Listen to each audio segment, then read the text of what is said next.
Chapitre 2 de Bruges-la-Morte. Bruges-la-Morte par Georges Rodenbach. Chapitre 2. Hugues recommençait chaque soir le même itinéraire, suivant la ligne des quais, d'une marche indécise, un peu voûtée déjà, quoiqu'il eût seulement 40 ans. Mais le veuvage avait été pour lui un automne précoce. Les tempes étaient dégarnies, les cheveux pleins de cendres grises. Ses yeux fanés regardaient loin, très loin, au-delà de la vie. Et comme Bruges aussi était triste en ces fins d'après-midi. Il l'aimait ainsi. C'est pour sa tristesse même qu'il l'avait choisie et y était venu vivre après le grand désastre. Jadis, dans les temps de bonheur, quand il voyageait avec sa femme, vivant à sa fantaisie, d'une existence un peu cosmopolite, à Paris, en pays étranger, au bord de la mer, il y était venu avec elle, en passant, sans que la grande mélancolie d'ici pût influencer leur joie. Mais plus tard, resté seul, il s'était ressouvenu de Bruges et avait eu l'intuition instantanée qu'il fallait s'y fixer désormais. Une équation mystérieuse s'établissait. À l'épouse morte devait correspondre une ville morte. Son grand deuil exigeait un tel décor. La vie ne lui serait supportable qu'ici. Il y était venu d'instinct. Que le monde ailleurs s'agite, bruisse, allume ses fêtes, tresse ses mille rumeurs. Il avait besoin de silence infini et d'une existence si monotone qu'elle ne lui donnerait presque plus la sensation de vivre. Autour des douleurs physiques, pourquoi faut-il se taire, étouffer les pas dans une chambre de malade? Pourquoi les bruits, pourquoi les voix semblent-ils déranger la charpie et rouvrir la plaie? Aux souffrances morales, le bruit aussi fait mal. Dans l'atmosphère muette des eaux et des rues inanimées, Hugues avait moins senti la souffrance de son cœur, il avait pensé plus doucement à la morte.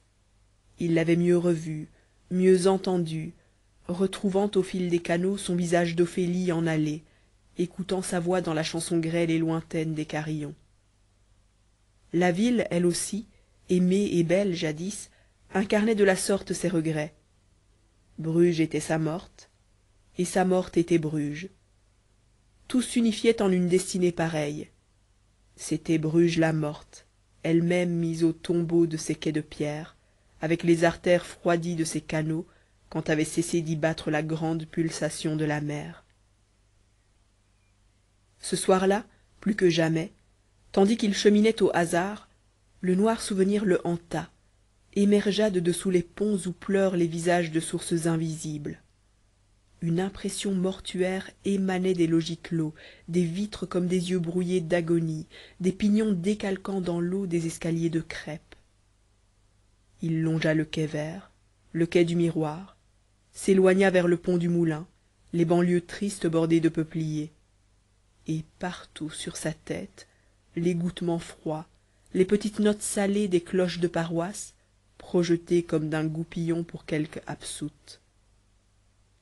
Dans cette solitude du soir et de l'automne, où le vent balayait les dernières feuilles, il éprouva plus que jamais le désir d'avoir fini sa vie et l'impatience du tombeau.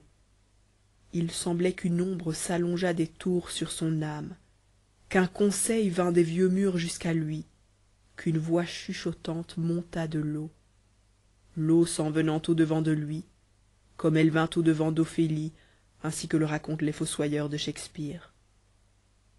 Plus d'une fois déjà il s'était senti circonvenu ainsi. Il avait entendu la lente persuasion des pierres. Il avait vraiment surpris l'ordre des choses de ne pas survivre à la mort d'alentour. Et il avait songé à se tuer, sérieusement et longtemps.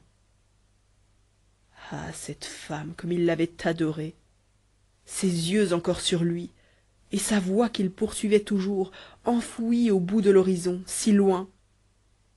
Qu'avait-elle donc, cette femme, pour se l'être attachée tout et l'avoir dépris du monde entier depuis qu'elle était disparue? Il y a donc des amours pareils à ces fruits de la mer morte qui ne vous laissent à la bouche qu'un goût de cendre impérissable. S'il avait résisté à ses idées fixes de suicide, c'est encore pour elle. Son fond d'enfance religieuse lui était remonté avec la lie de sa douleur. Mystique, il espérait que le néant n'était pas l'aboutissement de la vie et qu'il la reverrait un jour. La religion lui défendait la mort volontaire. C'eût été s'exiler du sein de Dieu et s'ôter la vague possibilité de la revoir. Il vécut donc. Il pria même, trouvant un baume à se l'imaginer, l'attendant, dans les jardins d'on ne sait quel ciel, à rêver d'elle dans les églises, au bruit de l'orgue. Ce soir-là, il entra, en passant, dans l'église Notre-Dame, où il se plaisait à venir souvent, à cause de son caractère mortuaire. Partout, sur les parois, sur le sol, des dalles tumulaires avec des têtes de morts, des noms ébréchés, des inscriptions rongées aussi comme des lèvres de pierre. La mort elle-même ici effacée par la mort. Mais tout à côté, le néant de la vie s'éclairait par la constante vision de l'amour se perpétuant dans la mort, et c'est pour cela que Hugues venait souvent en pèlerinage à cette église. C'étaient les tombeaux célèbres de Charles le Téméraire et de Marie de Bourgogne, au fond d'une chapelle latérale. Comme ils étaient émouvants. Elle surtout, la douce princesse, les doigts juxtaposés, la tête sur un coussin, en robe de cuivre, les pieds appuyés à un chien symbolisant la fidélité, toute rigide sur l'entablement du sarcophage. Ainsi sa morte reposait à jamais sur son âme noire. Et le temps viendrait aussi où il s'allongerait à son tour comme le duc Charles et reposerait auprès d'elle. Sommeil côte à côte, bon refuge de la mort, si l'espoir chrétien ne devait point se réaliser pour eux et les joindre. Hugues sortit de Notre-Dame plus triste que jamais.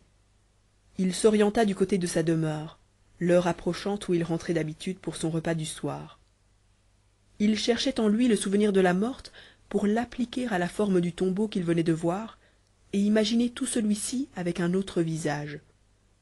Mais la figure des morts, que la mémoire nous conserve un temps, s'y altère peu à peu, y dépérit, comme d'un pastel sans verre dont la poussière s'évapore. Et dans nous, nos morts meurent une seconde fois. Tout à coup, tandis qu'il recomposait par une fixe tension d'esprit, et comme regardant au-dedans de lui, ses traits à demi effacés déjà, Hugues, qui d'ordinaire remarquait à peine les passants, si rares d'ailleurs, éprouva un émoi subit en voyant une jeune femme arriver vers lui. Il ne l'avait point aperçue d'abord, s'avançant du bout de la rue, mais seulement quand elle fut toute proche. À sa vue, il s'arrêta net, comme figé. La personne, qui venait en sens inverse, avait passé près de lui. Ce fut une secousse, une apparition. Hugues eut l'air de chavirer une minute. Il mit la main à ses yeux comme pour écarter un songe, puis, après un moment d'hésitation, tourné vers l'inconnu qui s'éloignait en son rythme de marche lente, il rétrograda, abandonna le quai qu'il descendait et se mit soudain à la suivre. Il marcha vite pour la rejoindre, allant d'un trottoir à l'autre, s'approchant d'elle, la regardant avec une insistance qui eût été inconvenante si elle n'avait apparu toute hallucinée. La jeune femme allait, voyait sans regarder, impassible. Hugues semblait de plus en plus étrange et hagard. Il la suivait maintenant depuis plusieurs minutes déjà, de rue en rue, tantôt rapproché d'elle, comme pour une enquête décisive, puis s'en éloignant avec une apparence d'effroi quand il en devenait trop voisin. Il semblait attiré et effrayé à la fois, comme par un puits où l'on cherche à élucider un visage. Eh bien oui, cette fois, il l'avait bien reconnue, et à toute évidence. Ce teint de pastel, ces yeux de prunelle dilatés et sombres dans la nacre, c'étaient les mêmes. Et tandis qu'il marchait derrière elle, ses cheveux qui apparaissaient dans la nuque, sous la capote noire et la voilette, étaient bien d'un or semblable, couleur d'ambre et de cocon, d'un jaune fluide et textuel. Le même désaccord entre les yeux nocturnes et le midi flambant de la chevelure. Est-ce que sa raison périclitait à présent? Ou bien sa rétine, à force de sauver la morte, identifiait les passants avec elle? Tandis qu'il cherchait son visage, voici que cette femme, brusquement surgie, le lui avait offert, trop conforme et trop jumeau. Trouble d'une telle apparition! miracle presque effrayant d'une ressemblance qui allait jusqu'à l'identité. Et tout, sa marche, sa taille, le rythme de son corps, l'expression de ses traits, le songe intérieur du regard, ce qui n'est plus seulement les lignes et la couleur, mais la spiritualité de l'être et le mouvement de l'âme, tout cela lui était rendu, réapparaissait, vivait. L'air d'un somnambule, Hugues la suivait toujours, machinalement maintenant, sans savoir pourquoi et sans plus réfléchir, à travers le dédale embrumé des rues de Bruges. Arrivé à un carrefour, où plusieurs directions s'enchevêtrent, tout à coup, comme il marchait un peu derrière elle, il ne la vit plus. En allée, disparue dans on ne sait laquelle de ces ruelles tournantes.